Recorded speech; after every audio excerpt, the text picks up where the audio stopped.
E aí, galera linda, bem-vindo ao podcast de Marco Mercado. Já quase finalizando nossa segunda temporada. E antes de começar o episódio, já curte, siga e ativa o sininho para receber as próximas notificações. Nossa convidada, desde a infância lá em Mato Grosso até a formação em publicidade no Rio Grande do Sul, nossa convidada construiu uma trajetória marcada por arte, coragem e reivindicação. Ela brilhou nas redes sociais com a transformação impecável, humor afiado e maquiagem precisa. Ganhou o projeto nacional da Corrida das Blogueiras, explorou novas possibilidades criativas na produção de conteúdo adulto e conquistou admiradores por sua autenticidade e versatilidade. Drag queen, performance, criador de conteúdo, influenciador e uma das artistas mais comentadas da sua geração. Sara Vika, seja muito bem-vinda aqui. Muito obrigado. Olá, gente, tudo bem? Eu sempre fico muito surpreso com as apresentações que as pessoas fazem a meu respeito, porque a gente quase nunca se olha de fora, né? Então, assim, quando as pessoas elaboram essas introduções, elas pontuam coisas que de fato aconteceram, mas que a gente nunca olha desse jeito bonito, assim. É E aí, verdade. quando ouve outra pessoa falando, a gente pensa, gente, que chique, né? Olha, adorei, muito obrigado, adorei. É algo que tem relacionado com a fotografia também, né? Porque quando você é Aham. fotografado por outra pessoa, você olha, você enxerga com outro olhar É. belezas que talvez você terminou É, esquecendo, né? é uma boa relação. E eu acho que a gente é tão acostumado, às vezes, a olhar pra gente mesmo de um jeito. Ah, sei lá, isso aconteceu por acaso, ou nem foi tão legal assim. Mas aí, quando outra pessoa fala, a gente para e pensa, nossa, que legal, né? Olha, várias coisas bacanas aí nessa trajetória. Você nasceu em Cuiabá, Isso. cresceu em Porto Alegre. Conta pra gente como foi essas duas cidades, como influenciaram em tua formação e um pouco sobre você, sobre a tua infância. Então, na verdade, toda a minha família, ela é gaúcha, ela é lá do Rio Grande do Sul, mas quando, enfim, ali no iniciozinho dos anos 90, meu pai foi transferido por conta do trabalho dele para o Mato Grosso, né? Sim. E aí eu nasci lá, mas eu fiquei muito pouco tempo no estado do Mato Grosso, né? Eu morei lá até os meus 4 anos para 5. Então depois disso eu voltei para o Rio Grande do Sul. Lá no Rio Grande do Sul, na verdade, a minha infância e adolescência foi na Serra Gaúcha, numa cidade chamada Caxias do Sul.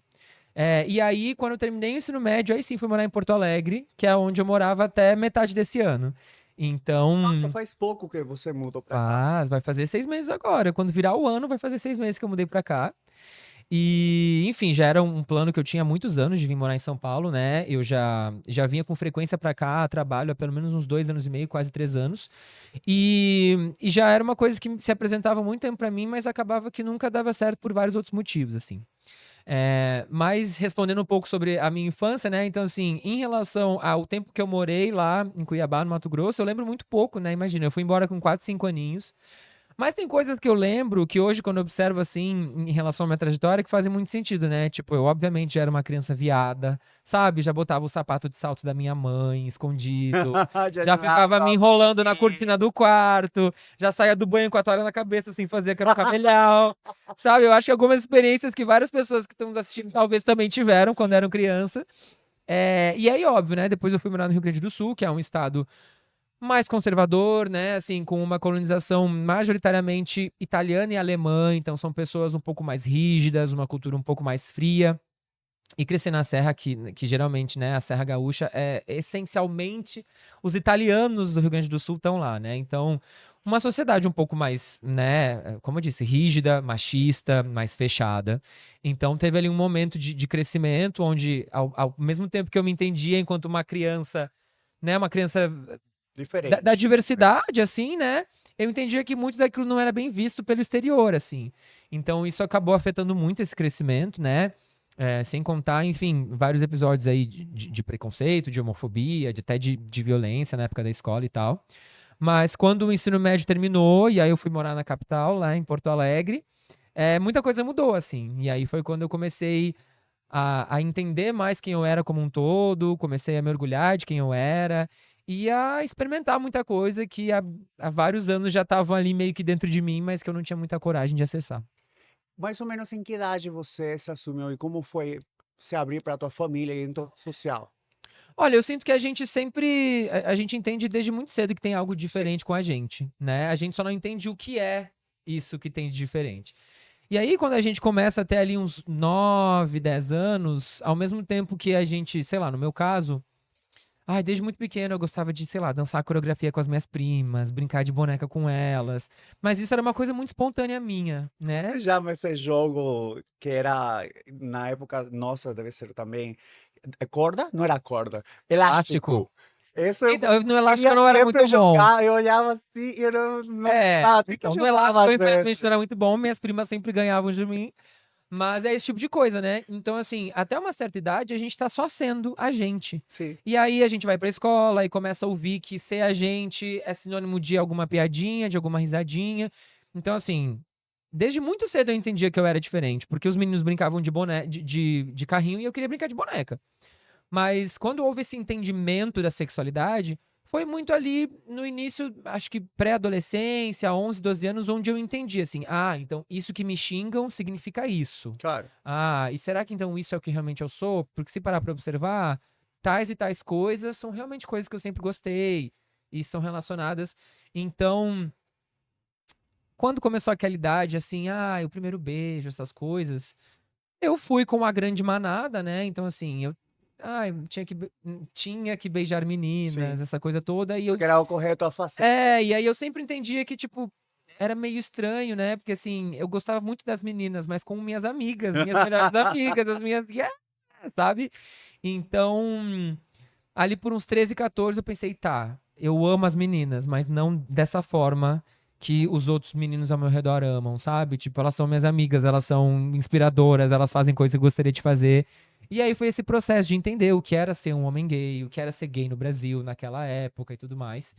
E aí ali pelos 15 foi quando eu realmente falei assim, não, realmente, né? Eu tive meu primeiro beijo com outro menino, eu falei, isso é Gente, realmente o eu que não que eu lembro como entendo, foi o sabe? momento. Ah, já sei.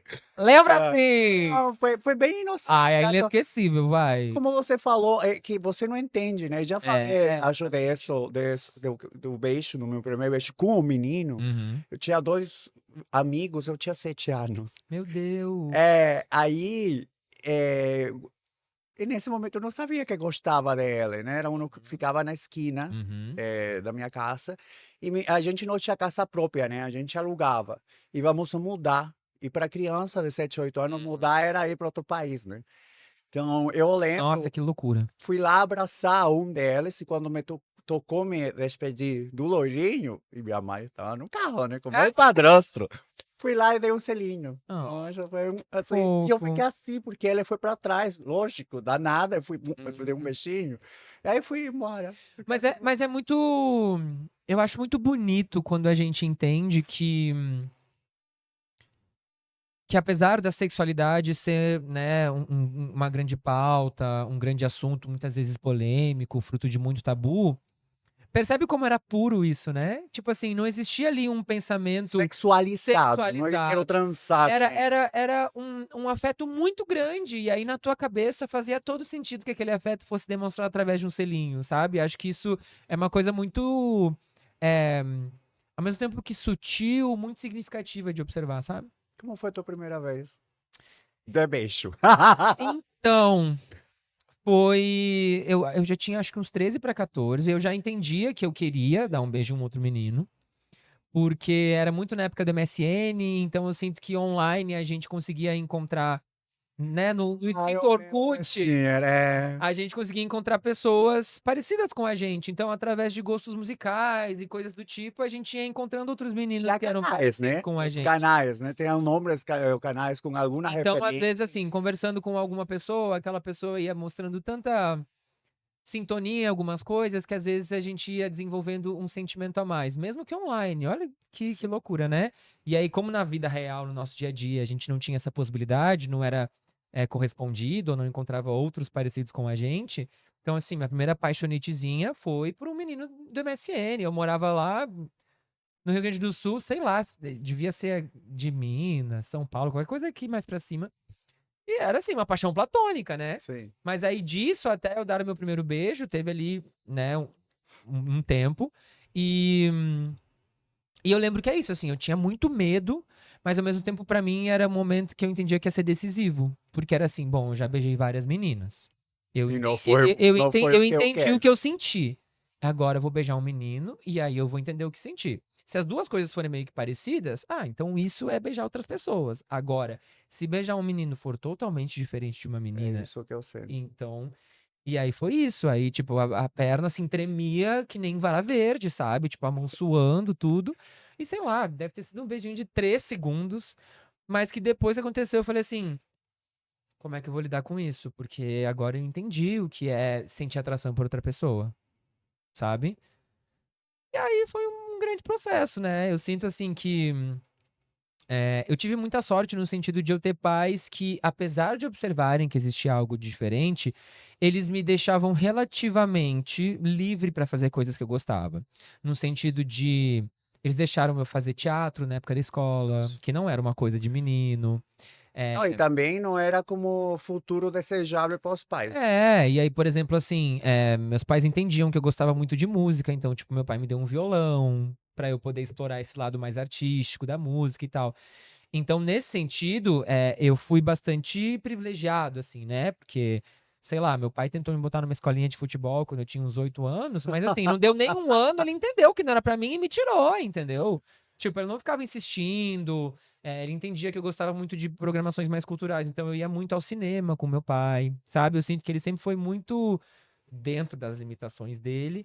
Ele foi muito assim, tá, o Rafael gosta disso, então vamos entender como que isso afeta a vivência dele. Então, assim, eu era a criança que desenhava, pintava muito, aí meu pai me dava, tipo, lápis de cor de 24 cores, que era um sonho E quando eu era você tinha o criança. rosto gastado assim. O rosa e o azul clarinho eram os menores.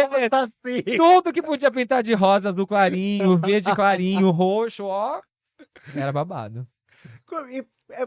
Sei lá, veio na cabeça também como quando foi minha primeira vez. Ah, Que eu tenho até dor do meu avô, tadinho. Eu era muito nerd, sim, muito nerd na escola. Eu não sei como acreditou meu avô. Aí, eu acho que é algo. Que idade você tem? eu? Não, você fala. 33. Mas, 33. Então, eu tenho 35. Uhum. Então, eu É também muito era. dessa geração. Eu também era muito das conversas, do bate-papo. Tinha os sites também, Sexy Sex No, Manhunt, no site. Aí você já tava um pouco mais direcionado que eu. Eu queria. Eu já não tava tão direcionado assim. Não, mas isso já foi quando eu já tinha uma decisão de ir lá atestar o sexo, né? Entendi. Porque beijar, eu sempre gostei de beijar, entendeu? Então, Olha, roqueiro. eu queria saber. Uá! Chegou a pegar o leque. Peguei e me escalou. Falei para meu avô, olha de mentiroso. Fui lá falar para meu avô que eu iria, acho que minha mãe não sabe disso, Ei, mãe. que eu iria encontrar um menino para que me ensine matemática. Chique. Agora, metadinho, o avô foi A fórmula de comigo no Bhaskara, não carro. é? Foi comigo no Olha, carro. quando você junta um lábio mais um lábio é igual a 2 homens felizes. A gente pegou o cara e foi para minha casa quando sabia que minha mãe estaria trabalhando. Então, Mas eu sinto também assim, eu sinto que essa primeira experiência sexual entre dois homens, na nossa geração, também é muito semelhante. Também era muito uma coisa assim, tipo, tá, eu já entendi que um outro corpo masculino me atrai, sim. para além do afeto. Mas assim, como eu vou poder vivenciar isso, né? Então, acho que todo mundo teve essa Teve que primeira mentir. experiência de uma forma muito oculta, muito Sim. proibida, muito toda cheia de de dedos, sabe? Porque é isso, a gente tinha que esconder a todo custo, né? Não existia assim um esclarecimento ou até mesmo um diálogo bem estabelecido, como hoje em dia, felizmente, em alguns recortes tem acontecido, né? Uma relação de comunicação mais livre entre mães e filhos e tudo mais. Então, acho que todo mundo passou por esse momento aí de mentir que ia fazer uma coisa e ia fazer outra e tudo mais. Mas o interessante é o que você falou, né? Porque ocultar de todo jeito, mas no meu caso era ocultar do entorno, não da minha família. Porque, por exemplo, eu sabia que o irmão da minha mãe é gay e tinha falado para minha família e eu também, em certa maneira, Mas daí você tinha um outro na família que eu entendeu? sinto que isso é uma coisa, eu assim, até onde eu sei, eu fui o primeiro da família, né? Foi Claro, um mesmo hoje em caso. dia, eu sei que assim, antes de eu nascer, existiu um tio por parte do meu pai, que em algum momento as pessoas tinham uma suspeita, porque ele nunca teve uma esposa, ele foi morar longe. Mas assim, especulação é uma coisa, né? Agora, a primeira pessoa da família a É, falar que é outra. Então, eu sinto que talvez se eu tivesse tido outra pessoa na família, teria sido um pouco mais encorajador, sabe? por isso eu te falo, no meu caso, ou como a sociedade pode ser tão prejudicial, né? Porque meu caso não era que minha família me rejeita, era o restante, né? Uhum. E eu só me assumi aos 17 indo para 18, que eu acho até que não foi tão É, tarde. eu fui ali de 16 pra 17 também, É, que foi mais quando eu ou tive meu menos primeiro 5 anos. namoradinho. Ah, que bonitinho. É, eu tive meu primeiro namoradinho, aí eu tinha mudado da cidade onde eu havia crescido, e aí meu namoradinho foi. Conheci ele pela internet, e ele morava exatamente nessa cidade que eu havia morado toda a minha adolescência. Então, quando eu fui embora, eu conheci alguém com quem eu poderia ter me relacionado, e aí, de repente, eu queria voltar muito pra essa cidade pra visitar minhas amigas. Só que eu via minhas amigas, mas via mais ele, né? E aí minha mãe começou a perceber, Ah, foi assim então que elas são. começou a encontrar umas conversas, começou a fuçar nas minhas pastas do computador, das minhas fotos com meu primeiro namoradinho. Tá, mãe. E aí, teve uma vez que eu fui pra cidade, essa, e quando eu voltei, falei assim: ai, mãe, eu acho que tô apaixonado. E ela falou assim: olha, se não for por uma menina, nem me conta.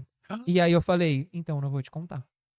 Ah, E aí, claro, foi um processo, né? Mas assim, eu sinto que muito rapidamente ela começou a se informar. Então, na época eu fazia cursinho pré-vestibular, então eu lembro de ir pra aula e quando eu voltava, querida da minha mãe, não sabia mexer muito na tecnologia, então ficava no histórico de pesquisa, tô que ela pesquisava. tipo assim, como lidar com um filho gay, como posso acolher o meu filho, como entender a homossexualidade. Então, eu percebia que existiam movimentos da parte dela pra começar a lidar com isso, sabe? Então, eu sinto que enfim, hoje minha relação com os meus pais é maravilhosa, né? Assim, eu sinto que realmente, apesar de alguns desafios, eu fui bastante privilegiado, com a forma como as coisas se deram. Mas, apesar do grande susto, é isso. Mãe sempre sabe, né? Tipo assim, ela via eu sendo pequeno e brincando de Barbie. Ela via eu tendo 4 anos e botando o salto dela, né? Então, assim, ela entendia que era um processo. Em algum momento ela teria que lidar com aquilo, por mais que fosse um Sim. grande medo dela. Então, quando o momento chegou, eu sinto que rapidamente ela tentar, não, é isso mesmo, então como é que eu vou encarar isso, sabe? O tempo, né? A gente precisa também respeitar o tempo das É. pessoas, né? E mais ou que mais você. Que pra Os pais gente também leva um projetam a tempo, tua né? vida, né? Eles projetam a tua vida. Ah, ele vai ter filho, vai ser Não, e é assim, vai isso. ser lá. Pra gente leva um tempo pra gente se entender. É, verdade. Você se formou como em publicidade e Isso. trabalhou com beleza e produção visual. Em algum momento imaginou que essas habilidades seriam base do que o que você está construindo como artista? Então, existe uma coisa muito curiosa, assim, né? Porque é isso, eu sempre fui essa criança mais artística. Então, eu gostava muito de desenhar, gostava de dançar, fazer teatro, gostava de cantar. Então, eu sinto que todas essas nuances já estavam ali. É, E aí, chega o momento do ensino médio que a gente tem que descobrir uma carreira. E aí, tipo É. assim, o que que poderia se converter em uma carreira que está muito envolvido com criatividade? Na época, a publicidade era uma carreira para isso, porque daí você poderia ser diretor de criação, você poderia ser diretor de fotografia, você poderia trabalhar com várias coisas. Então, eu acabei indo para esse caminho, assim, mas eu sinto que muito rapidamente, dentro da faculdade, eu entendi que eu precisava ir além, né? Então, assim, eu trabalhei por 7 anos dentro de agências de publicidade e eu era de um setor chamado atendimento, que é basicamente o canal de comunicação entre o que o cliente precisa e o que a agência entrega. Então, eu era a pessoa que ficava ali no dia a dia, tipo assim, apanhando do cliente ou apanhando da agência e tendo que contornar tudo e entregar. Ah, atrasou a entrega, o que eu vou dizer pro cliente? Aí tinha que saber de uma forma muito floreada, dar essa notícia e negociar prazo e tal. E aí eu Suportar senti o assim, poxa, xingamento. eu que fiz teatro, que gosto de dançar, vou ficar aqui a vida inteira na frente do computador, respondendo e-mail de cliente e tudo mais. Não era bem isso, sabe? E aí, em 2012, eu descobri a arte drag, né? Eu já morava em Porto Alegre, eu era fotógrafo de balada. 2012, tem 13 anos já. Tem, é. E Nossa. eu era fotógrafo de balada, né? Porque eu gostava muito de fotografia na adolescência. Eu fui adolescente do Fotolog, aquela coisa toda. Então, minha primeira coisa quando eu entrei na faculdade era assim: eu quero ser fotógrafo, né? Dentro da publicidade, fotógrafo é uma coisa que funciona aqui, que eu sinto que eu posso explorar coisas que eu gosto. E aí eu comecei a fotografar festas. E aí, lá pelas tantas, através do Felipe, né? Na época, meu namorado me mostrou o programa do Drag Race e tal. Ah, maravilhoso. E aí ele falou assim: olha, eu acho que é uma coisa que combina muito contigo. E eu fiquei assim, O não quê? entendi. Tá querendo me dizer alguma coisa, querido? E aí, imagina, na época o Drag Race tava na 3ª temporada. Hoje tá na 18ª. 18º, claro. Então, a gente começou a assistir o Drag Race na época. E quando eu assisti, minha cabeça fez tipo assim... Teve alguma drag da 3ª temporada que, sei lá, você falou, é algo assim que eu quero? Porque cada drag Todas. tem... Na verdade, assim, não era sobre ter uma drag, mas era sobre me entender Sim. que todas aquelas coisas que eu havia gostado a vida inteira. Então, assim, a vida inteira tinha gostado de pintar, desenhar, dançar, música, atuar. Eu também era o que fazia escova na mãe, o que fazia escova nas primas, o que ajudava na maquiagem. Eu tenho uma tia que era cabeleireira, eu amava ir na casa da minha tia cabeleireira. Então, assim, todas as coisas já estavam ali. Aí, quando eu vi a arte drag acontecendo, tipo, na minha cabeça não existia. Eu não entendia o que era arte drag. Era, tipo É. assim, as drag queens que eu via no domingo no Gugu, sabe? E aí, quando eu vi o Drag Race, eu falei assim: então, isso também é drag? Eu acho que isso é essencialmente todas as coisas que eu gostei a vida inteira num lugar só. De repente eu queria fazer isso. E aí eu fiquei obcecado pelo programa. E aí na Você assiste época, até agora? sim, um pouco mais cansado hoje em dia de assistir, sim, porque eu sinto que depois de um tempo o programa virou muito um produto, Sim. perdeu-se um pouco da espontaneidade de algumas coisas, mas ainda assisto. E na época eu trabalhava com produção de algumas campanhas publicitárias, eu também fazia uns trabalhinhos como modelo, e aí num desses trabalhos eu conheci um grande amigo meu, o Pedro, e aí papo vai, papo vem, e ele falou, ai, pois eu tô assistindo um programa que eu tô enlouquecido, que é o Drag Race. Eu falei, mentira, É que na época não mentira. era mais E ainda. aí a gente definiu que no Halloween daquele ano a gente ia se montar pra ter essa experiência, e aí ele me apresentou um amigo dele, o Júnior, que também hoje é meu super amigo, que mora no Canadá, inclusive, um beijo, Júnior. E aí, eu, o Felipe, mais o Pedro e o Júnior, e aí mais um outro amigo nosso. Aí a gente formou, tipo assim, uma girl band. Pior que na E época. aí, no Halloween de 2012, assim, a gente se encontrou às 4 da tarde pra ficar pronto às 2 da manhã. E todo mundo ir junto pra mesma balada. E aí, quando isso Ah, aconteceu, foram na balada. Não foi uma festa de você quando só. isso aconteceu, eu pensei assim, gente, acho que é isso. Você tem foto dessa primeira Eu montação? tenho, mas eu obviamente não vou mostrar, tá? Fora da câmera eu mostro agora. Horrorosa. Mas é isso, né? Eu sinto que no início foi muito uma experimentação. Assim, né? Tipo, é isso, era a vida inteira querendo estar em contato com aquelas coisas todas sem medo de ser descoberto.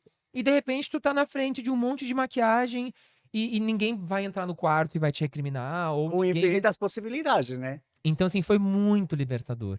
Eu lembro, assim, que eu nem entendia direito o que eu tava fazendo, mas eu pensava assim, gente, isso é tudo que eu fui proibido a vida inteira, sabe? Tipo assim, eu tô aqui penteando uma peruca que eu vou botar na minha cabeça, ao invés de estar penteando a Barbie escondido. Eu tô aqui passando batom na minha boca, ao invés de ver a minha irmã passando um batom e ficar pensando como será que é a sensação.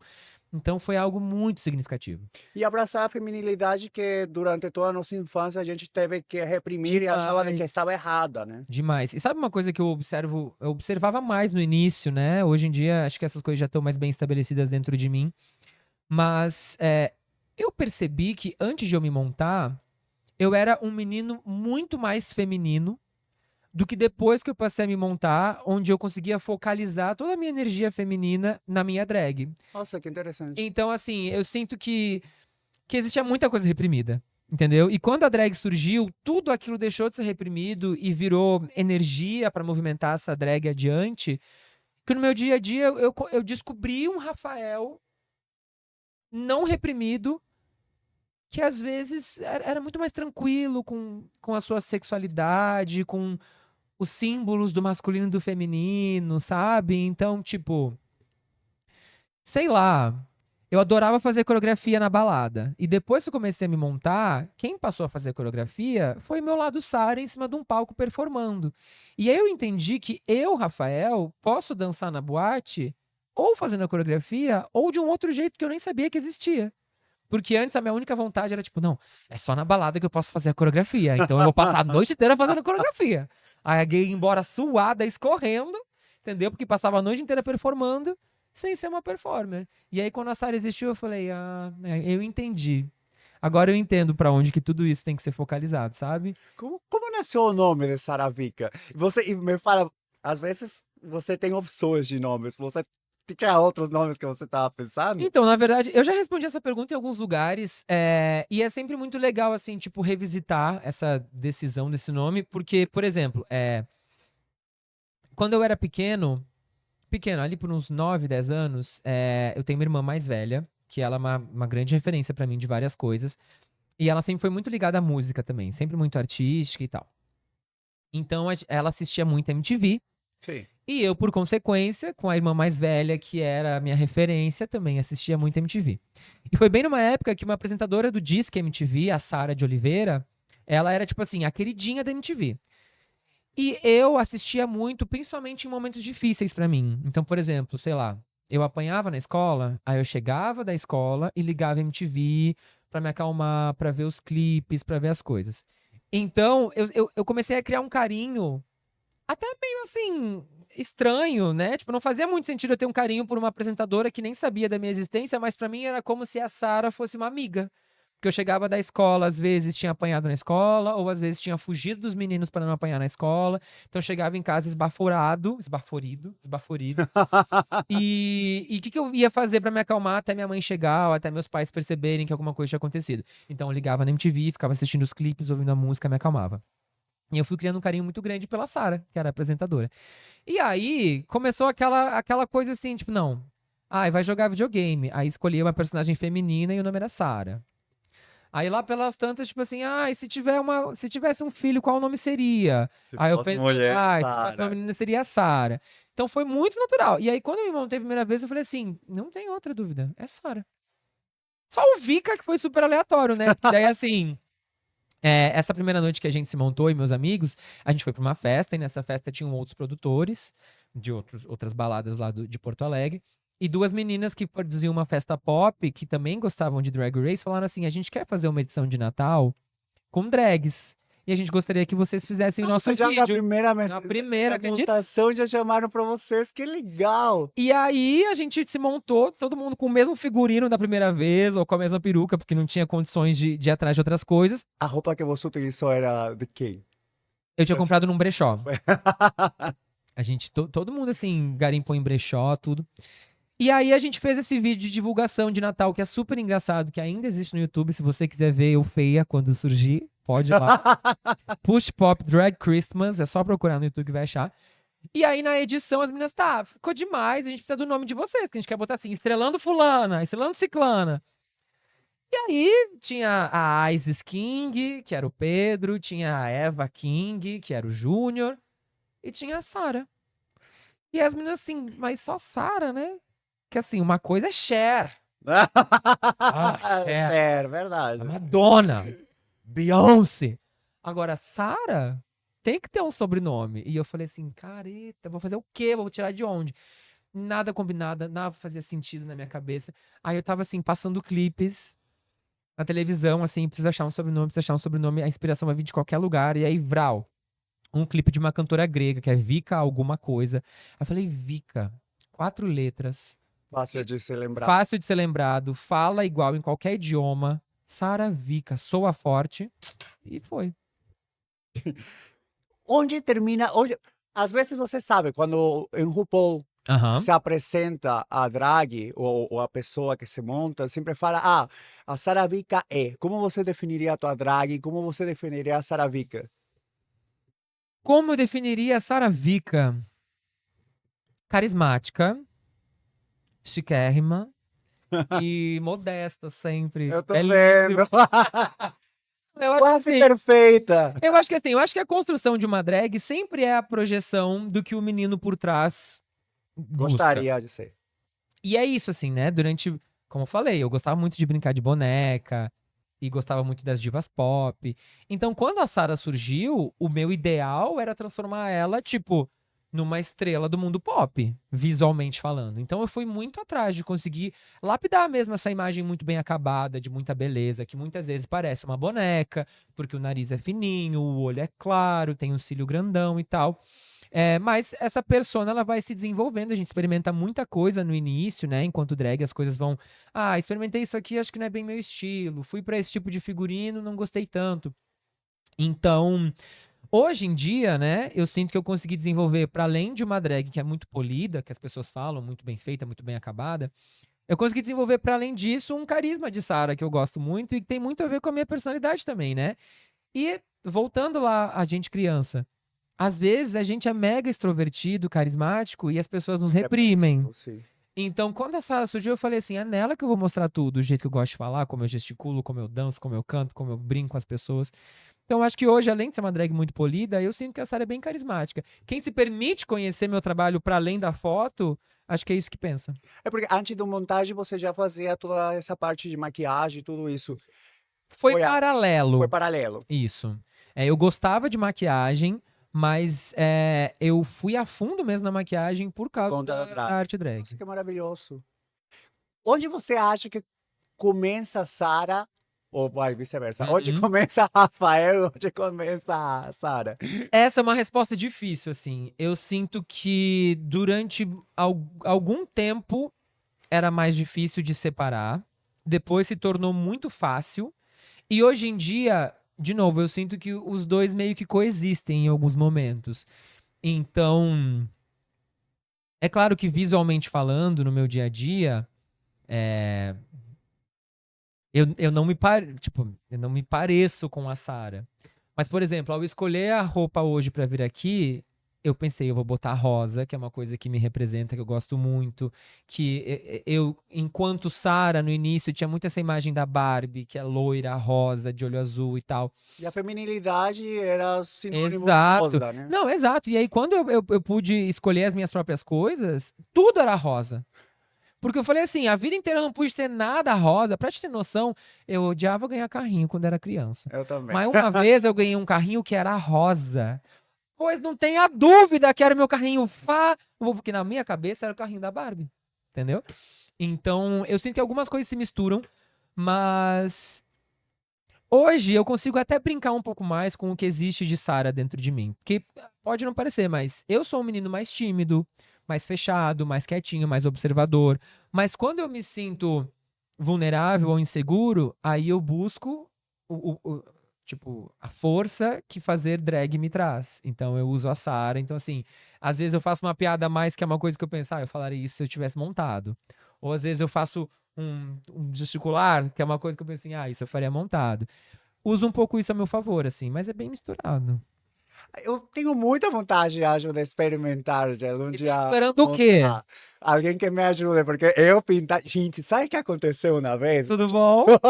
Vou te contar o que aconteceu. Minha mãe caiu na minha casa e ela deslocou o ombro. Eita. Aí ela tinha que fazer foto para seu documento de residência. Pergunta se eu consigo fazer uma cola de cavalo. O rabo de cavalo que você faz. Não conseguia mais alguém que não dá, não sei pintar. Mas você, enquanto fotógrafo, existe aí um refinamento estético, um monte de referência. Se precisar, se vira. Acho que na parte de roupa me daria bem, mas na parte de maquiagem só se critico a maquiagem colocada mesmo. Não, mas é que tem isso também, né? A maquiagem ela é uma coisa muito lapidada, né? Tipo assim, é isso. Se for olhar minha primeira montação, Depois quero ver o que foto. existia ali era um sonho, entendeu? Existia um sonho e meia dúzia de maquiagem vencida que as amigas tinham me dado. Primeiro você começa e depois você aí melhor. depois vai melhorando, exatamente. Você se lembra de quando foi tua primeira apresentação como Sarah Lembro. solo? Lembro. Como foi essa sensação? Lembra que eu te falei que eu era fotógrafo em Claro. balada? Você Então, foi a tirar foto de Sarah. a primeira forma de eu começar a trabalhar em balada foi... Eu continuei sendo fotógrafo da balada, mas aí eu falava com os produtores se eles se importariam que eu fosse montada. E alguns deles achavam genial, tipo assim, não, melhor ainda, né? Tipo, que foto, que festa que tem uma fotógrafa drag? Nenhuma. Verdade. Só que daí, as pessoas não queriam ser fotografadas por mim, elas queriam tirar foto comigo. Que legal. E aí começou a se tornar inviável ser fotógrafo de balada assim. E aí, um produtor, que inclusive ainda o conheço, hoje em dia ele é aqui de São Paulo, é dono de uma balada mega conhecida, queridinha de todas as gays e tudo mais. Lá na época ele morava em Porto Alegre, ele fez uma festa e falou assim: vem fazer porta com a gente.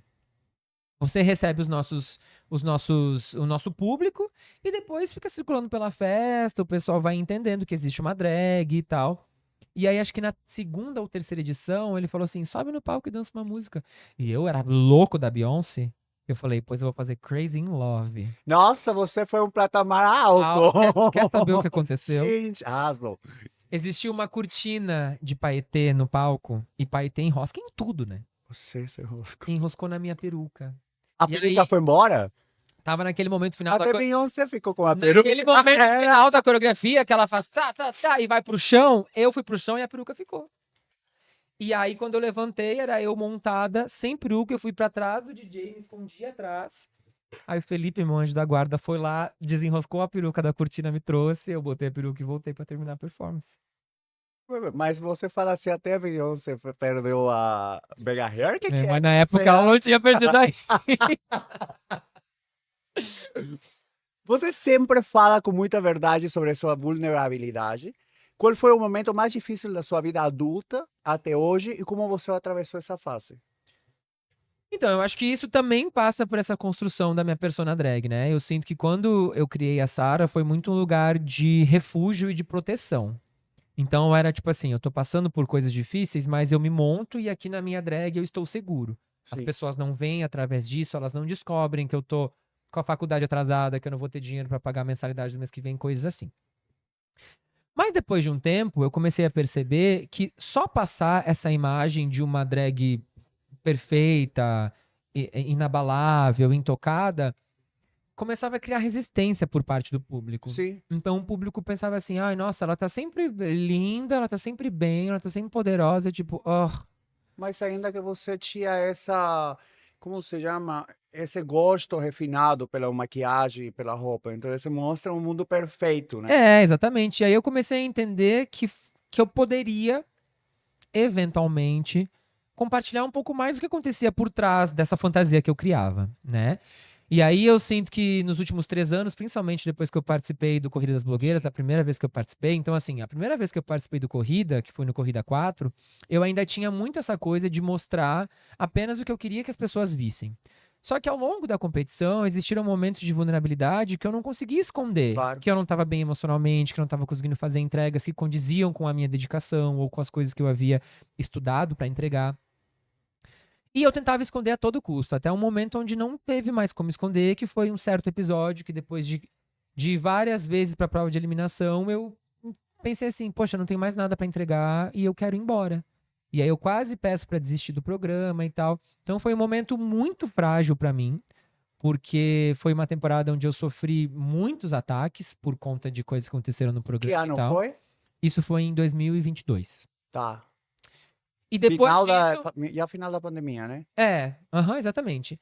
E aí depois disso eu entendi assim, eu acho que tentar ficar passando só essa imagem é, plena não funciona. Eu acho que se eu compartilhar com as pessoas que atrás daquela maquiagem tão bem feita existe um menino que passa por um monte de coisa, talvez seja um bom caminho.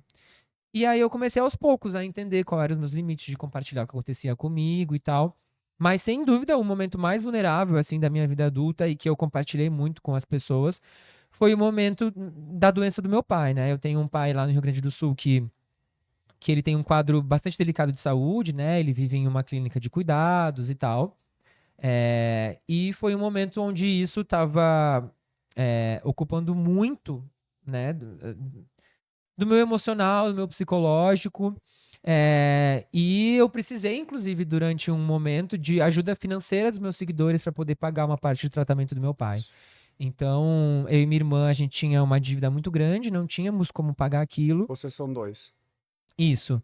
E aí eu conversei muito com ela e falei assim, olha, eu acho que eu vou abrir para os meus seguidores o que está acontecendo e vou pedir ajuda. Vou explicar a situação do nosso pai, vou Isso pedir foi ajuda. depois da quarta Isso, temporada. isso. Então já tinha uma quantidade considerável de seguidores. Isso. E aí, muitos seguidores se mobilizaram Donas de marcas de maquiagem, as quais eu já tinha trabalhado, já tinha tido algum contato, também se mobilizaram, ajudaram a divulgar, ajudaram financeiramente também. Então foi um momento onde, ao mesmo tempo que eu estava numa situação que poderia ser muito constrangedora, né, de assumir para, na época, quase 100 mil pessoas, que eu tinha um pai muito doente, que eu não tinha como pagar o tratamento dele, que ele tinha passado por uma série de coisas e tal. E, ao mesmo tempo, ver que isso trouxe uma força muito grande de resposta do público em me ajudar. Então, a gente conseguiu, né? Já agradeci milhões de vezes as pessoas que me acompanham, que me ajudaram, as donas de marcas e tudo. Na época a gente conseguiu, através dessa vaquinha, quitar essa grande dívida que a gente tinha das coisas dele. E eu sinto que depois disso foi um momento onde as pessoas sabem que essa situação vulnerável ainda existe. Nesse momento, o meu pai, os cuidados dele ainda são uma questão.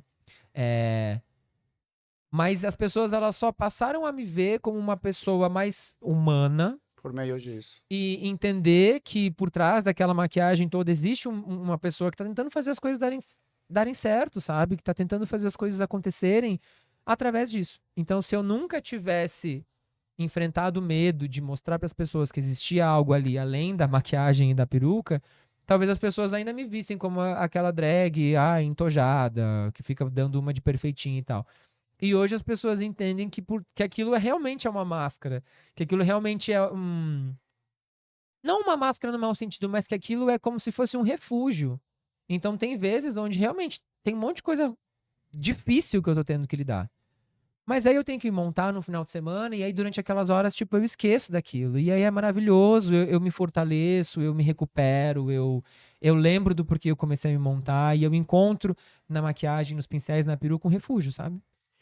Como você conseguiu também se blindar? Porque quando você fala dos sentimentos e tua vulnerabilidade, mais ainda em caso de pedir ajuda financeira e tendo todo esse glamour por trás, você também deve receber alguns Sim. comentários em contra. E era um período que você estava muito vulnerável. É. Olha, eu acho que tiveram duas coisas que foram fundamentais, né? Uma delas é a terapia, Sim, com certeza. que realmente, assim, me ajudou muito nesse processo, tanto de autoconhecimento, quanto de fortalecimento, quanto de entender até onde eu queria me expor, como eu ia me expor. Mas eu acho que a minha habilidade enquanto comunicador, né? A pessoa que se formou em publicidade, passou 7 anos tendo atendimento, eu acho que me ajudou muito, porque eu consegui expor as coisas de uma forma muito lúcida. Sim. Então eu acho que as pessoas, elas, quando começaram a saber da história, elas souberam de uma forma muito absoluta. Então não existia uma vírgula fora do lugar, não existia um ponto meio mal contado, o que fez com que as pessoas de fato entendessem que aquilo era uma questão muito séria e pessoal. Então em nenhum momento assim alguém levantou tipo assim, ih, tá mentindo, tá querendo juntar dinheiro pra comprar uma moto, qualquer besteira assim, sabe? Então eu acho que isso ajudou muito. Mas eventualmente existiram pessoas que falaram, ou que, enfim, tiraram sarro da história, ou que questionaram. Mas, assim, eu tive que não focar nelas, assim, sabe? Eu tive que eventualmente ler, lidar com algumas coisas, mas entender que eu não tinha energia para aquilo também. A energia que eu tinha que ser focada em resolver a situação do meu pai, Sim. que do contrário não ia ter de onde resolver, sabe? Você criou o perfil Mais 18 por causa do que estava acontecendo? Como Sim. foi tomar essa decisão? Com certeza deviam ser muito consciente, porque iria trazer bastante repercussão nas tuas redes sociais também, né? Então, nesse meio de caminho, aconteceu o convite para participar dessa segunda temporada do Corrida que eu Ah, foi no participei, meio. que foi o Nova Chance. Então é isso, meu pai, essa situação do meu pai adoecer e ficar sob responsabilidade minha e da minha irmã, aconteceu em janeiro de 2024.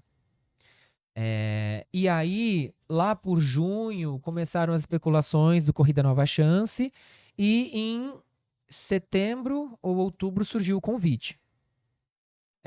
E aí, com muito medo por conta de todo o hate que eu havia recebido na temporada anterior e por causa do local emocional que eu estava e tal, eu hesitei em aceitar, mas aceitei muito com esse foco. Falei assim: eu vou participar desse programa, a visibilidade é gigantesca e eu vou tentar ganhar esse prêmio para pagar o tratamento do meu pai.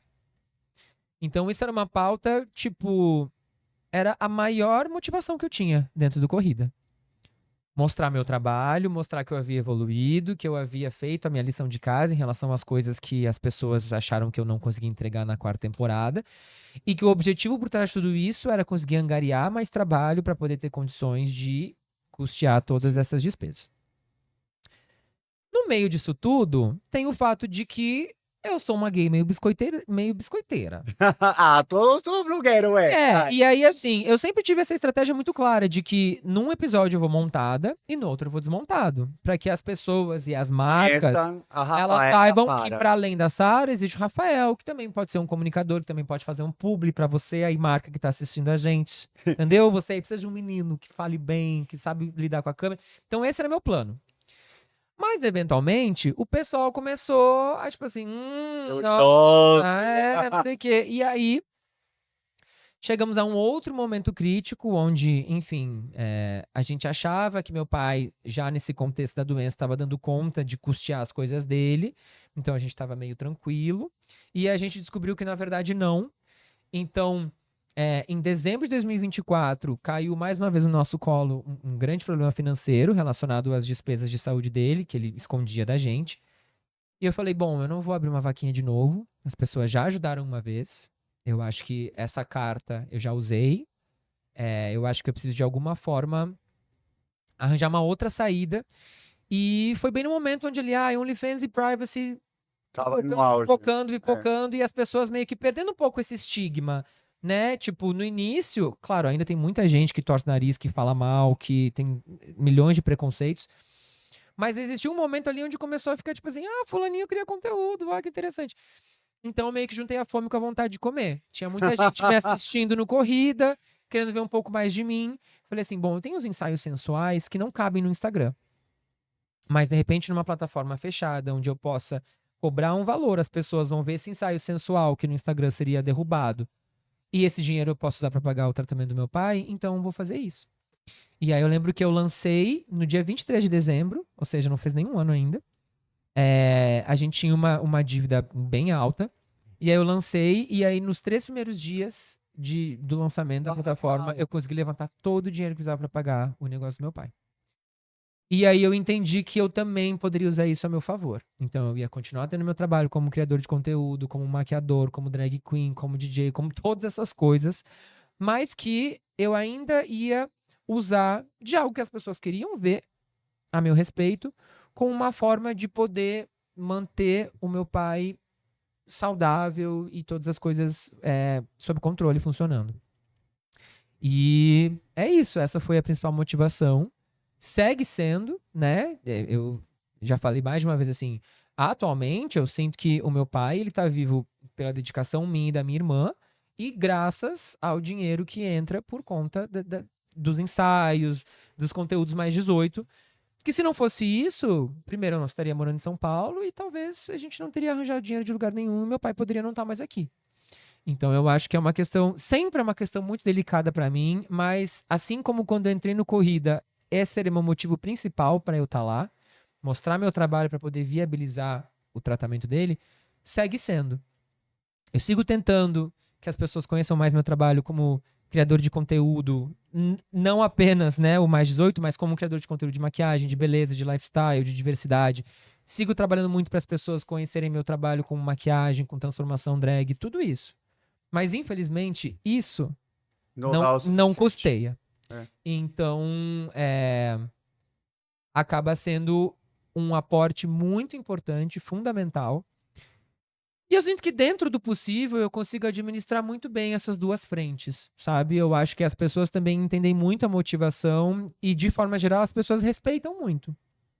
Então foi muito delicado tomar a decisão. Foram muitas sessões de terapia para tomar essa decisão.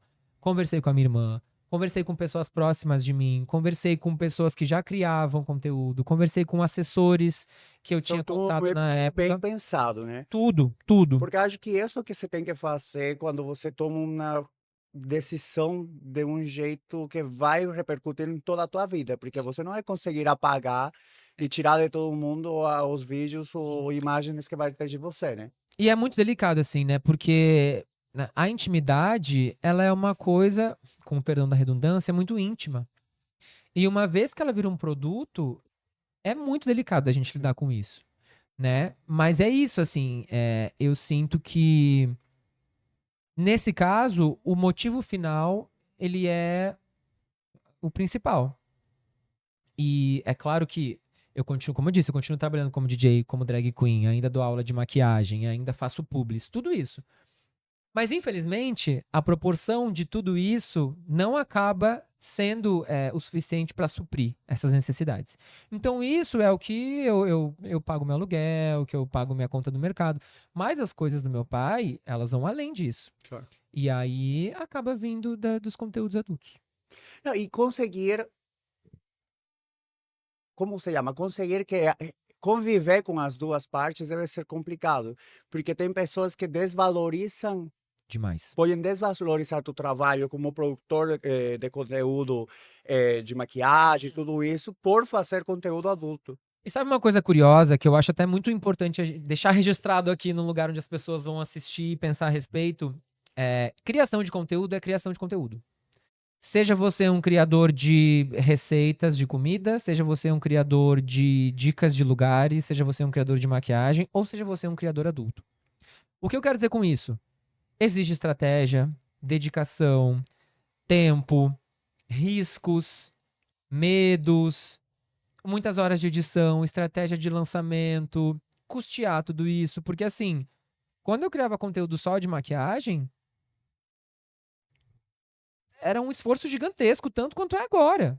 Então, criação de conteúdo é criação de conteúdo. Eu tenho que criar algo que as pessoas vão estar interessadas em assistir, que vai estar bem produzido, que vai estar bem divulgado, que vai ter o dia para ser lançado, que vai vender mais. Era a mesma coisa com as minhas publis de maquiagem. Então, tal marca vai lançar um batom. Poxa, tal dia do mês as pessoas vão ter mais dinheiro para comprar esse batom. Tal hora do mês as pessoas vão estar mais online para se interessarem no batom. Tal horário as pessoas vão estar ali assistindo. Então, é o mesmo tipo de estratégia. Sim. Então, é um super de um trabalho. Só que as pessoas, elas vêm de uma forma muito leviana e até desrespeitosa. E aí elas acham que é bagunça, entendeu? Elas acham que a pessoa é tipo, que ela tem preguiça de fazer qualquer outra coisa da vida, que ela nunca quis enfrentar um emprego CLT, que Há muitos comentários isso, né? Agora já não tem mais importância CLT, todo mundo vai se dedicar a fazer conteúdo adulto. E não é algo a não ser é. levado para E é isso que eu te baixo. falei, assim, sabe? Tipo, o ônus dessa história toda, ele é muito custoso. Então é isso que você falou. É, eu não tenho como apagar isso da minha história. O que eu posso é fazer isso da forma mais consciente possível. Então, por exemplo, eu tenho um sonho de participar do Drag Race. No momento em que eu participar do Drag Race, tudo isso vai vir à tona. E Claro. aí, como é que eu vou lidar com isso? Entende? Então, esse é o ônus. E eu vou ter que bancar, porque é isso. Eu fiz isso porque eu tinha uma motivação maior, e aí?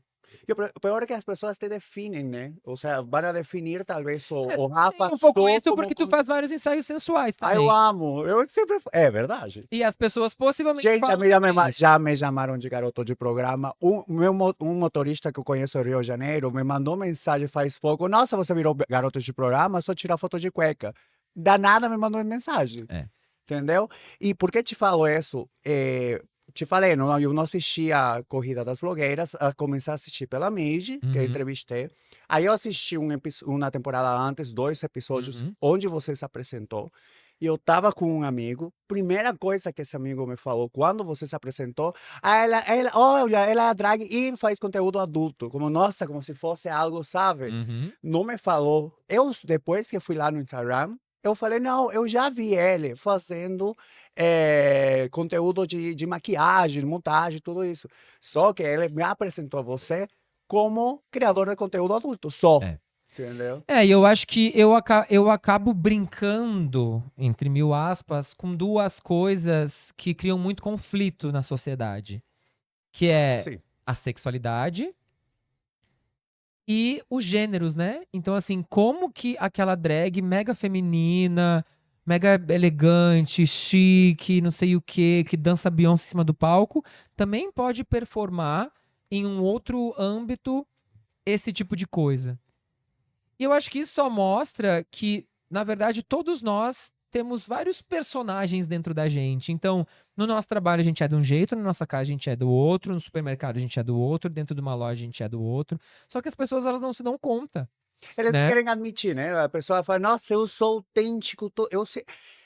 Esse pensamento que você me falou veio na minha cabeça por uma ensinança de uma professora ela é preparadora de elenco. Uhum. Então, ela me falava que isso, a gente sempre é um personagem. Você nunca vai ser 100% você do lado de uma pessoa. Você sempre vai deixar algo para você, entendeu? Então, Às vezes a gente não é a gente mesmo nem sozinho em casa. exato. Às vezes a gente tá sozinho em casa e, sei lá, tá preso na nossa cabeça de uma coisa que a gente não precisa. Tipo, poxa, mas tô aqui sozinho. Porque aí, ainda a gente se autodescobre, né? Nunca a gente se conhece totalmente. É. Porque dependendo das situações da vida, a gente vai reagindo de jeito que talvez a gente fale, nossa, entendeu? É. Como você, na segunda vez que você participou, qual foi a tua aprendizagem que você tirou de lá? Você chegou nas semifinais, não foi? Foi. Aham. Olha, eu acho que as minhas participações no corrida, elas foram muito valiosas pra mim como lição, né? É isso. Na primeira vez que eu participei, eu tava em um lugar emocional e psicologicamente falando muito Frágil. difícil, muito frágil, muito delicado. E eu encarava a participação no corrida como a minha tábua de salvação. Então, na época, eu já fazia drag há 10 anos e eu pensava assim, poxa, chegou a oportunidade da minha vida. E aí, por conta desse meu estado mental das coisas, eu comecei a ir mal em coisas que eu achei que eu ia ir bem. E aquilo começou a me abalar de um jeito que eu pensei assim: depois daqui tá tudo perdido. Depois daqui eu vou voltar a trabalhar em agência, ser infeliz no meu dia a dia e tudo mais. Então foi muito difícil lidar com isso. E quando eu voltei pro Nova Chance, quando eu topei o convite, né? Porque os meninos fizeram o convite, eu honrei muito o convite e eu falei assim: eu só vou aceitar se eu achar que eu posso de fato honrar essa oportunidade.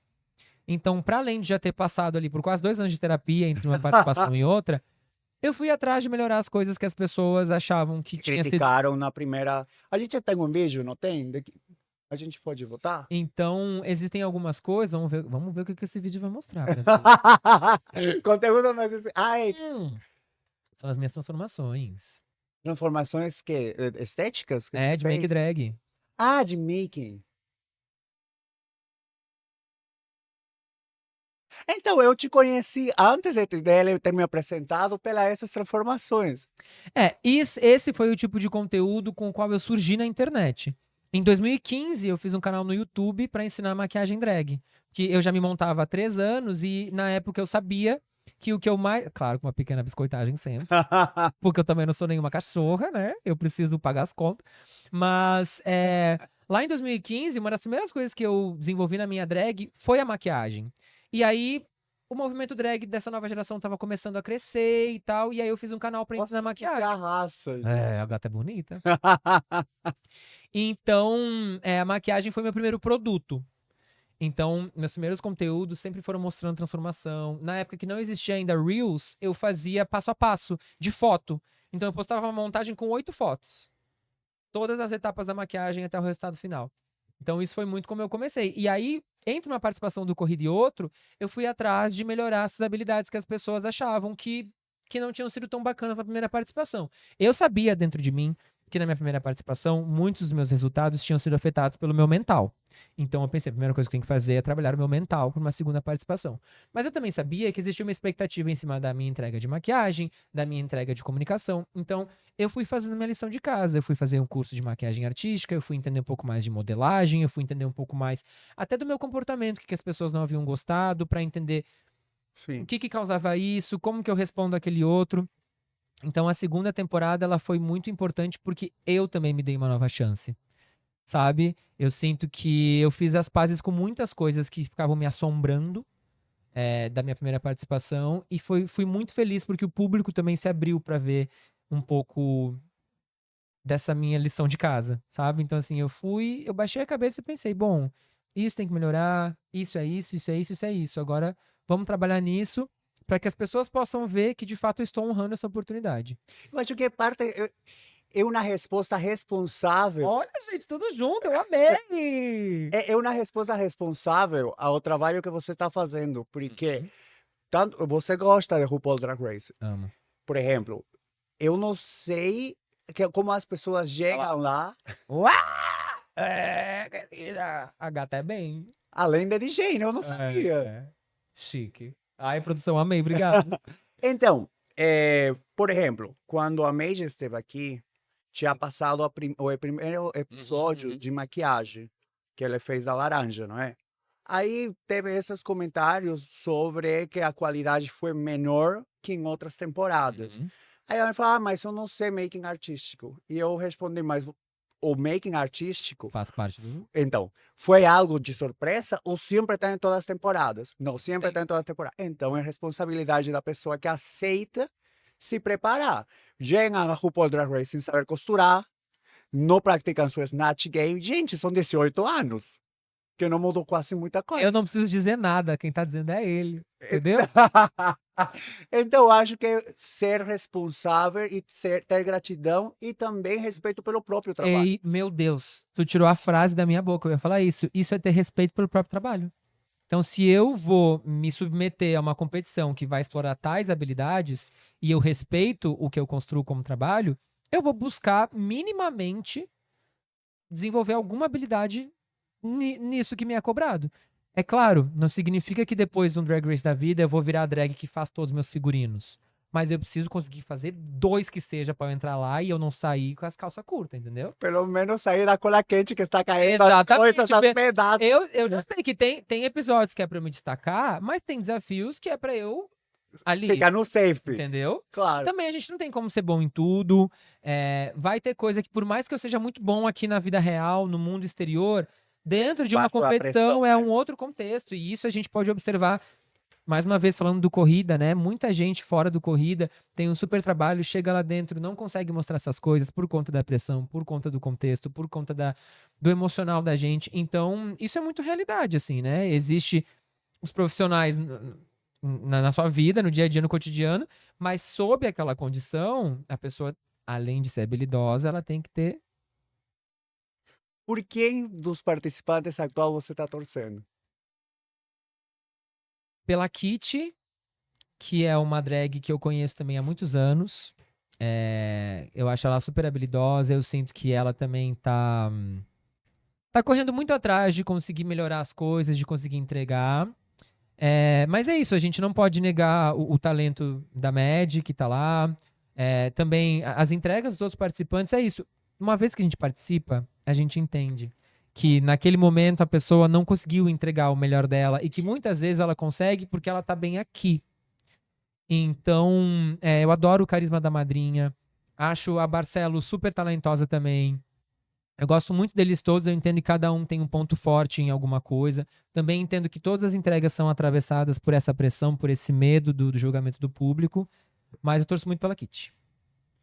Eu tive uma evolução estranha. Teve pessoas que eu gostava menos, agora eu estou gostando mais, justamente porque você começa a conhecer quem em verdade né? Uhum.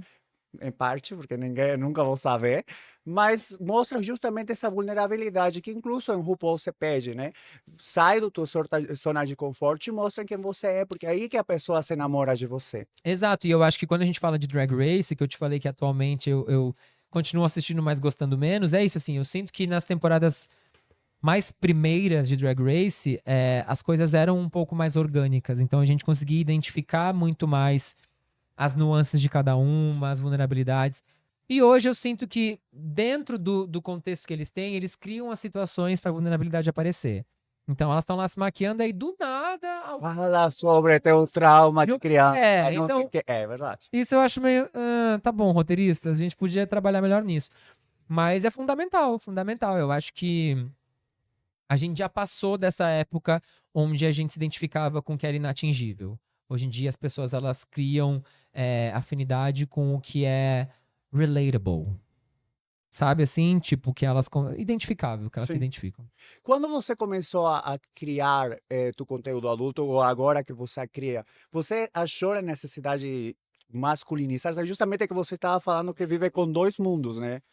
Então, eu não achei a necessidade de masculinizar, mas, mais uma vez, eu acho que é muito curioso porque nós temos skins diferentes, Sim. né? Então, assim, eu tô aqui conversando contigo, gesticulando, falando de um jeito, falando do outro, mas na minha intimidade, eu Puxa o cabelo e dois batem eu- na bunda. é meio que isso, as pessoas elas assumem diferenças. Então, Sim. assim, qualquer pessoa na sociedade, ela é na intimidade de um jeito que na vida social muitas vezes ela não é.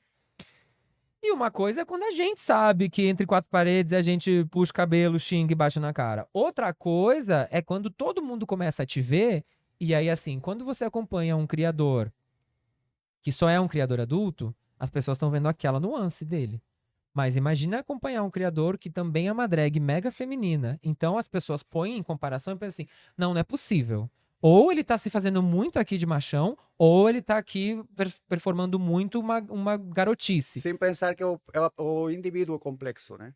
Exatamente. É isso que eu falo. Toda gay entre amigos dança Madonna e na balada faz carão pra seduzir. Tu entendeu? Toda gay entre as amigas em casa tá. Mas na balada tá aqui. Tu entende? O primeiro áudio pro apoio. Oi, tô muito bem, como você está? Você não é esse! E depois vai com o leque tuque. Nossa, o bico do peito chegou a coçar aqui, ó. Inclusive, acho que eu sou meio de esquecer as coisas, mas entrevistei o Gabriel Coimbra e o Gabriel me falou: todo mundo acha. Esqueceu? Não. Inesquecível. Vamos lá, vou reformular. Oi, Gabriel Coimbra, Não, tudo de bom? tudo o que eu falei, a outra vez ele sempre vai na minha academia e eu falei, Gabriel, sei lá, eu falei, eu nem lembrava de que ele tinha estudado antes para enfermagem. Não esquece do Gabriel Coimbra. Eu não testei. Não, eu também não, mas, né? Vamos lá. Dá pra ver, dá pra ver. Mas justamente ele falou, por exemplo, a pessoa às vezes acha que no sexo, fora do conteúdo adulto, eu vou ser o Gabriel Coimbra do conteúdo. Não é? Eu sou mais romântico. E ele é muito fofo quando você fala com ele. Mas não é o É isso, são personagens que são criados. Exato. Quer dizer que aquele personagem não tem nada a ver comigo? Não. É uma Mas parte de você. Mas aquele personagem é uma fatia minha que eu exploro muito mais ali, porque eu entendo que aquilo vai ser um produto que vai converter entendeu? Em uma venda. Até porque quando você consome uma pornografia ou um conteúdo adulto, se a pessoa não mostra certa autenticidade, vira algo circense, sei lá, é muito sobreatuado. Aham. Que é algo que a mim não me... Eu gosto muito de porno, assim, não? Chique. Então, não, dá pra ver quando a pessoa está atuando demais. E eu acho que as pessoas também elas precisam entender eu entendo que é uma nuance bem próxima entre conteúdo adulto e pornografia, mas não são a mesma coisa. Sim. Num sentido de que existem muitos criadores de conteúdo adulto que o conteúdo deles são vídeo solo e fotos íntimas. E isso não configura pornografia. Sim. Num sentido de, tipo, isso não é um filme pornô. Isso não é uma foto pornô, né? Isso é a intimidade dela. Então, assim, quantos usuários de aplicativos de pegação gay mandam nudes? Então todos vocês são pornôs? Acho que é importante pensar nisso. Quantos vocês mandam vídeos interagindo com outras pessoas, inclusive sem a concessão dessas pessoas? Você aí tá fazendo uma coisa que você não podia, e isso configura pornografia. Mas o conteúdo adulto Não é sempre vai ser pornografia. exatamente. E assim, tudo isso é muito mais, como posso pensar, institucionalizado de uma forma para ser correta. No sentido de que, tá bom, eu resolvi que no meu conteúdo adulto eu vou ter colaborações com outras pessoas. Bom, essa pessoa, pelo menos ela sabe, Tem que ter, né? Porque entendeu? tem que E ter é isso, termo e de... muitas não- vezes, tem que. Tem que E muitas vezes quem fica julgando é quem gravou no seu dia a dia e manda pros outros e não tá nem aí, entende? Então, tipo, existe aí até uma certa hipocrisia nesse comportamento. É verdade. Faz pouco você postou era uma roda de debate que tinha uma pessoa contra 30. Isso. Aí o tema era, bom, eu só vi quando você falou com ela, Isso. falava que a pornografia era uma janela para a perversão, alguma Na coisa verdade, assim. assim, é um tipo de conteúdo que tem viralizado muito, onde são botados, né, um grupo que pensa de uma certa forma, a debater com um indivíduo que pensa de outra forma. E nesse caso, ele é um autodeclarado conservador, pastor de direita, que estava falando que o mundo seria um lugar melhor sem a pornografia. E ele estava tendo esse debate com com vários criadores de conteúdo, né? Aí quer ver o histórico da internet dele. E aí o bloco do qual eu respondo a ele é quando ele faz essa afirmação. Ele afirma que o conteúdo adulto é a porta de entrada para crimes sexuais. Crimes. Então assim, e a minha argumentação com ele é essa. Eu acho muito leviano e até fatalista falar sobre isso, uma vez que, na verdade, eu sinto que o que leva a um crime sexual acontecer, na verdade, é uma cultura machista, né? E aí, assim, a pornografia, ela é um sintoma da cultura machista, ela é um produto da cultura machista, mas ela não é a causa. Então, assim, muitas vezes os crimes sexuais acontecem por pessoas que não consomem a pornografia, né? Então, eu acho que esse é um ponto interessante da gente pensar. Mais uma vez, quando a gente pensa em tanta gente que aponta dedo, que é preconceituoso, que gosta de julgar os outros, então, assim, existem inúmeros dados que mostram que, infelizmente, os crimes sexuais acontecem dentro de casa, entre familiares e coisas que não envolvem o consumo do conteúdo adulto e ou da pornografia, né? Então eu acho que fazer essa ligação é uma forma muito leviana, sabe? É como dizer que existe trabalho escravo porque existe uma empresa que precisa de muitos funcionários, né? Existe assim um abismo de diferença entre uma coisa e outra. Então é importante as pessoas entenderem quais são todos os fatores que estão aí envolvidos numa consequência tão grave e séria como um crime sexual, né? E eu acho que botar nas costas da criação de conteúdo adulto essa culpa é um pouco demais, assim. Bem pensado ter relacionado com a estrutura machista, porque justamente o estupro vem de pensar de que você tem direito sobre outro corpo, né? E esse Então, direito, ele vem muitas vezes pela educação que o pai passou para aquele filho. Não porque em algum momento aquele menino teve acesso à pornografia. Volto a dizer, pode existir uma relação?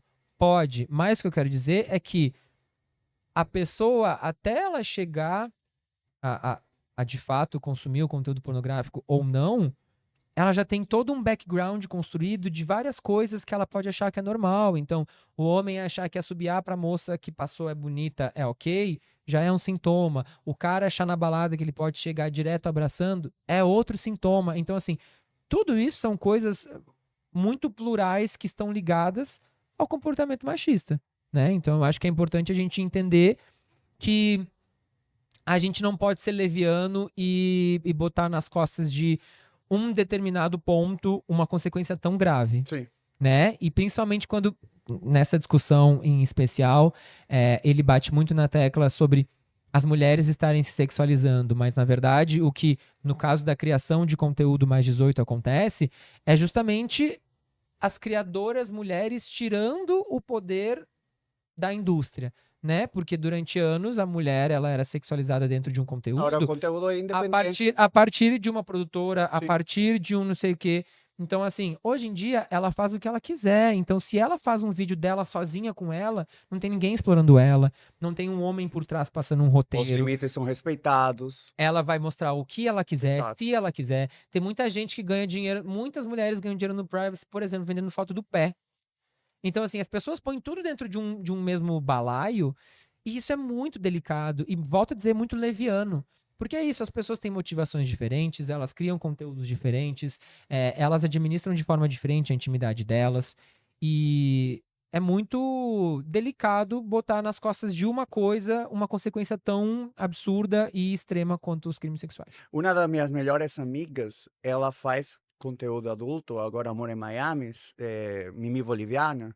Entrevistei também no podcast, é minha companheirita desde que a gente estava na escola. Sério? Eu acho uma mulher fodona, além de uma das mais inteligentes que conheço na vida, era uma das que, tipo, tirava medalha de ouro a nível departamental e tudo isso. Ela é super preparada. Eu acho super fodona porque justamente vejo nela o poder da decisão que ela tem. Ela pode. É primeiro que ama o que ela faz, porque também às vezes não gosto que se relacionem ou como se fosse algo de sofrência, sabe? Como se fosse algo ruim para ela. Ela super ama o que ela faz. E faz com quem quiser, ela administra o tempo dela, então eu acho. E eu sinto também que existe aí uma relação muito interessante da mulher voltar a olhar para o corpo dela como algo dela. Sim, No sentido de que se ela olha pro corpo dela como algo dela e ela não quer que ninguém mais veja isso, não sei o quê, ela não vai deixar. Mas se ela olha pro corpo dela de uma forma onde ela entende que até ali ela quer que isso seja apreciado e que a partir disso, às vezes, ela pode realizar um sonho, bom, então, através da plataforma, ela vai ter esse tipo de venda e ao mesmo tempo ela não está se botando em riscos onde às vezes fisicamente ela poderia estar passando por esse tipo de risco ou sofrendo consequências, né, como a gente está falando agora há pouco, relacionada a crimes sexuais. Então eu acho que existe um estigma muito grande, mas que às vezes falta as pessoas pensarem um pouquinho além do que o preconceito deixa elas enxergarem. Teve alguma outra pergunta ou abordagem nessa roda de 31 pessoas Tive. que você tivesse, eram 30 mais ele, não é? Mas o que Isso. estava em conta, dessas 31, que você tivesse gostado de responder? Todas. Desde o início eu queria ter respondido, mas a dinâmica do programa É cada um. não é cada um, é quem consegue sentar na cadeira primeiro. Ah, é como uma competição. Nossa, que legal! Então, assim, as pessoas estão ali, eles fazem a pergunta e eles falam valendo. E aí, quem chega primeiro na cadeira é quem responde. E aí, a pessoa só sai da cadeira quando a maioria dos outros levanta a mão pedindo a vez. Então, por exemplo, se eu estou aqui, tem mais 29 me assistindo, e eu estou aqui argumentando com você, e desses 29 assistindo, 15 levantam a mão, eu tenho que dar minha vez, porque agora o próximo vai vir. Mas alguma pergunta que você, Todas. que você não conseguiu? Eram 5 blocos, todas as perguntas eu queria ter respondido. Mas só consegui responder no último bloco, porque as pessoas observaram que todos os blocos eu queria e não conseguia. E aí, na última, as pessoas, não, deixa o Rafa ir. Aí fui eu lá e argumentei. Você lembra de alguma abordagem que você considera que foi a mais invasiva, estranha ou desconfortável de algum seguidor? Então, eu sinto que. Inclusive, existem abordagens em relação ao meu trabalho como Sara, né? Então, assim, muito antes de eu criar o conteúdo adulto, eu já fazia uma drag, como eu já falei algumas vezes aqui, né? Ela é muito polida, ela é muito bela. Então, assim, já existiu assédio por parte de homens em baladas, achando que, na verdade, o que eu tava fazendo estava relacionado de alguma forma com prostituição. Então, eu sempre tinha que explicar: olha, eu sou uma drag, o meu trabalho aqui é artístico, eu estou aqui para performar, ou para ser DJ, ou para entreter o público de alguma forma divertida, lúdica. Eu não tô aqui para satisfazer suas vontades sexuais. Então, já existiram abordagens de motoristas de aplicativo, de homens em festas como um geral, de, enfim, várias situações onde as pessoas se passavam um pouco e eu tinha que, tipo, acho que você não está entendendo, esse não é meu papel aqui. Mas em relação a depois do privacy do OnlyFans, eu acho que sempre me incomoda um pouco aquilo que a gente estava falando, né? Sobre as personas. Então, assim, se tu me encontrar numa festa, tu tá encontrando o Rafa, não tá encontrando aquela persona do vídeo. Então, assim, eu não gosto que a pessoa chegue, tipo, pegando em mim, ou achando que pode passar a mão e tal. Eu sempre acho isso invasivo e desrespeitoso. Acontece, eventualmente, da pessoa chegar e passar a mão, se querer pegar em partes, e aí eu tenho que falar, não é bem assim, sabe? Mas acho que não passou disso. E acho que eu também deixo muito claro que não existe assim, tolerância para além desse tipo de situação. O que você aconselha para a pessoa que está querendo abrir conteúdo adulto? Olha, eu aconselho que ela entenda qual é a motivação dela, que ela calcule muito bem quais são os limites pessoais dela e que ela entenda que vão haver consequências e se ela tem uma estrutura emocional e mental para lidar com essas consequências. Então, se ela tem uma rede de apoio com quem ela pode contar a respeito das coisas, se ela tem pessoas com quem ela pode desabafar sobre o que ela está passando e sentindo, e que ela calcule muito bem isso tudo, sabe? Eu acho que não é uma decisão fácil, não é um trabalho fácil, as pessoas acham que nem trabalho é, mas não é um trabalho fácil, então tem que se levantar todos esses pontos. Você pensou em algum momento, ou tem planejado em algum momento deixar de fazer conteúdo adulto? Sim, e acho que quando eu abri as plataformas de conteúdo adulto, a ideia era de fato viabilizar o tratamento de saúde do meu pai. Então a ideia é que enquanto esse tratamento de saúde necessite desse dinheiro e esse dinheiro só consiga ser completado através das plataformas, a criação de conteúdo adulto vai continuar.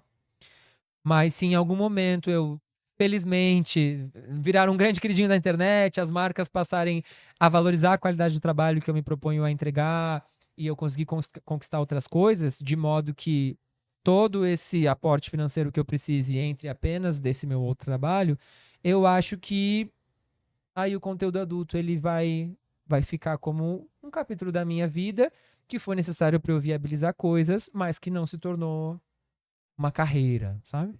Eu te parabenizo por esse carinho e esse comprometimento com teus pais, porque ah, existe todo tipo de pessoas, né? Existe todo tipo de pais, existe todo tipo de filhos, e você podia ser alguém totalmente diferente do que está passando com teu pai, e isso é muito bonito. Obrigado.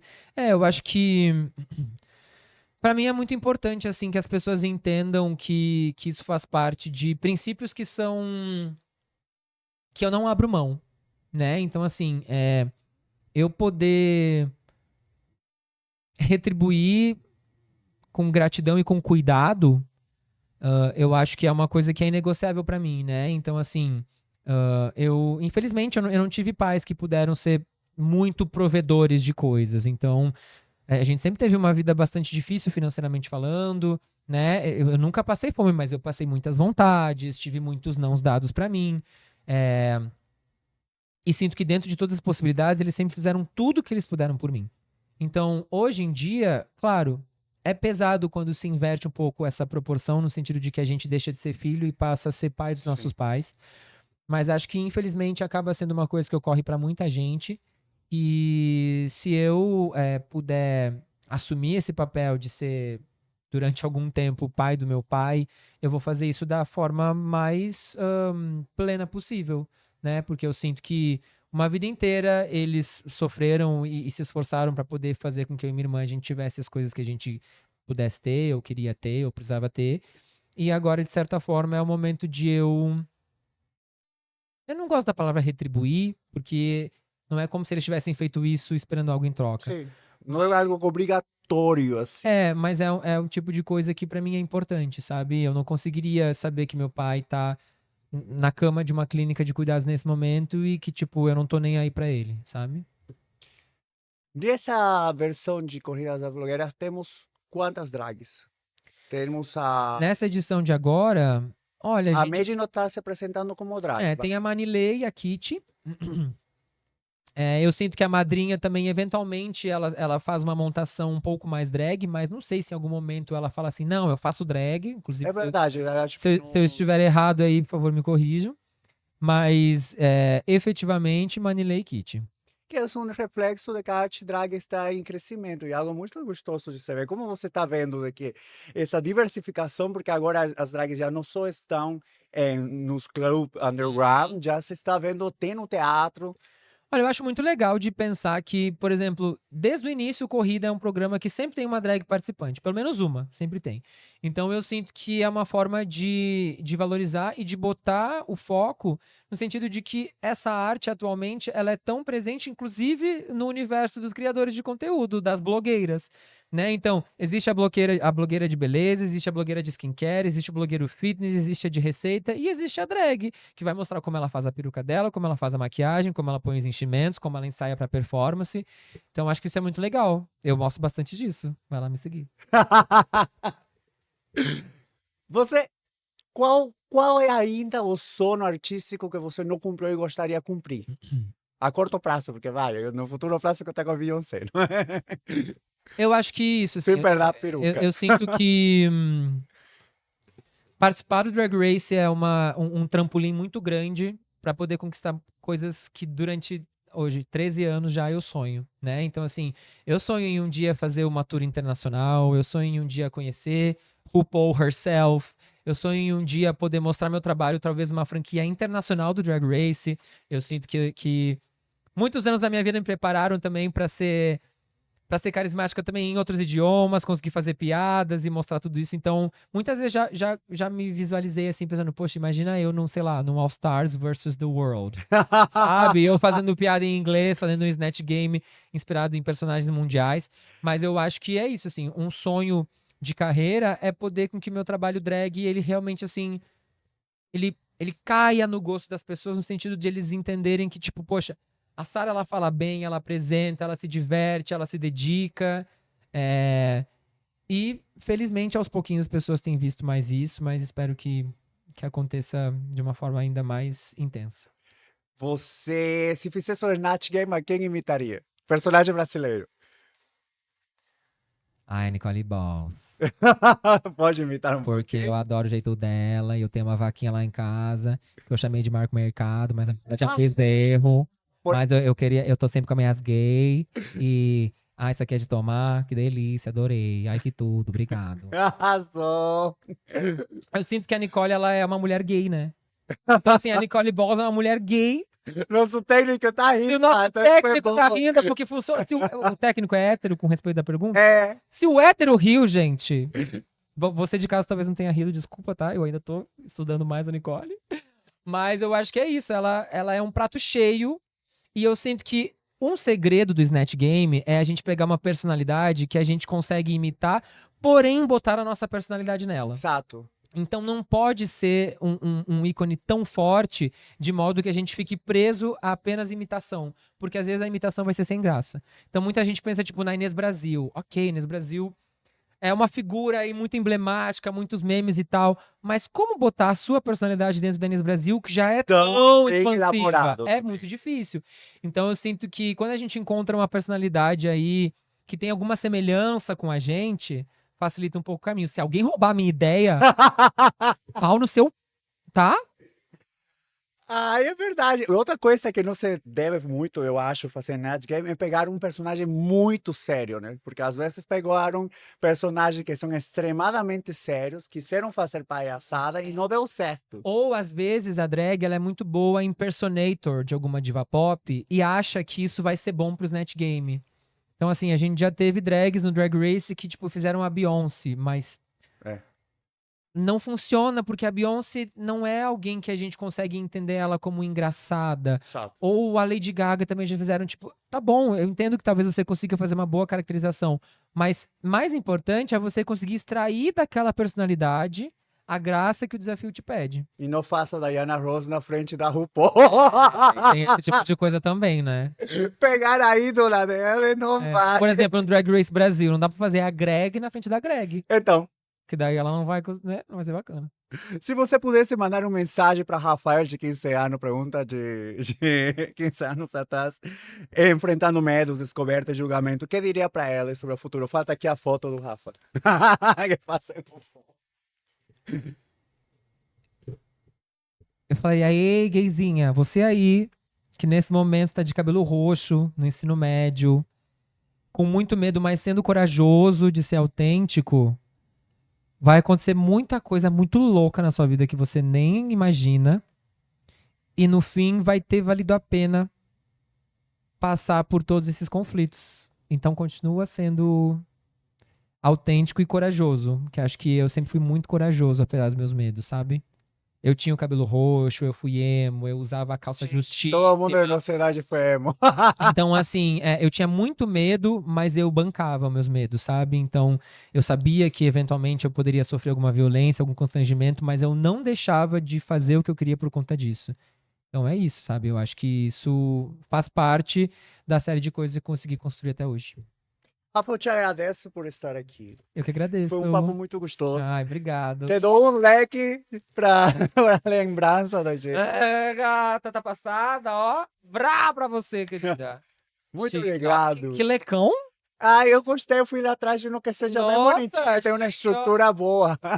Esse aqui não vai quebrar no primeiro vrá, não, hein? Gente, muito bom, arrasou. Obrigado, eu adorei. Obrigado, pelo Rafa. convite. Quais são suas redes sociais pra gente? Então, você pode me seguir no @SaravicaQueen, tanto no Twitter quanto no Instagram. E no TikTok é Queen Saravica. E lá, eventualmente, você encontra as minhas outras redes. Então, só fica ligado. Então, galera, não se esqueça de curtir, comentar, compartilhar e ativar o sininho para receber as próximas notificações. Um beijo. Tchau!